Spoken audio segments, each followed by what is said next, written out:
Hard to believe a red delicious apple started some of the most foundational ideas ever in physics, but that's exactly what happened.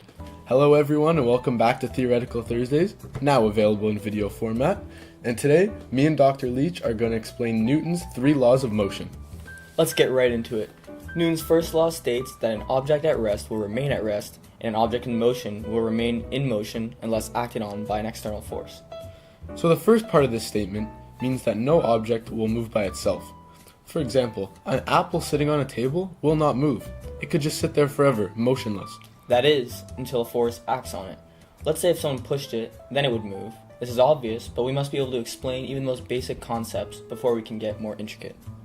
The second part of this law is a little bit more complicated, as an object in motion will want to remain in motion. For example, if the apple was now pushed, it would continue to move all the way to infinity, if there was no friction present. And this phenomenon is known as inertia.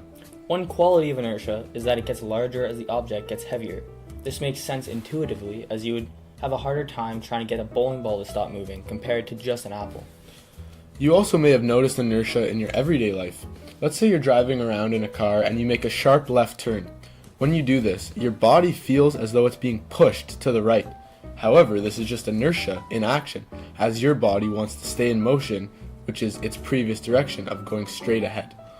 Now, moving on to Newton's second law, which states that the net force of an object equals its mass times its acceleration.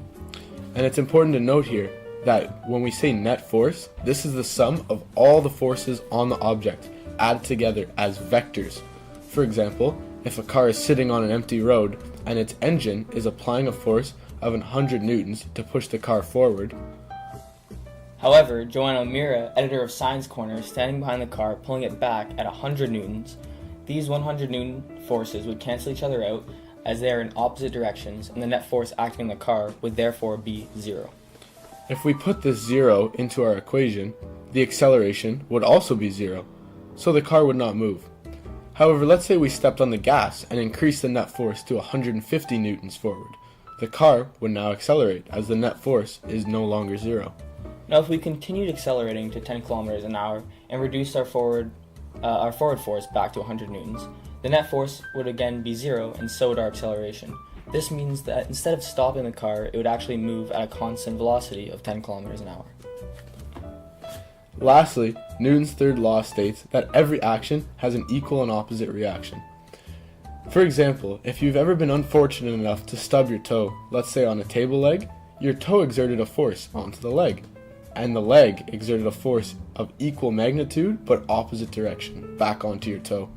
If you were walking faster, your toe would have more force behind it, and therefore the table leg would push back harder on your toe as well, making it much more painful.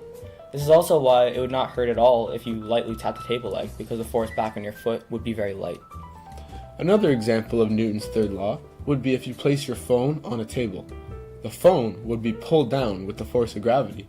However, as we just learned, the table would push back up on your phone in the opposite direction. This is known as the normal force. And as it is equal and opposite of gravity, the phone has a net force of 0, and the phone would therefore not accelerate. Hopefully, you now understand Newton's 3 laws of motion and what really happened when the apple fell on Newton's head. Make sure to tune in next week on Theoretical Thursdays, where we will be discussing loop quantum gravity. See you then.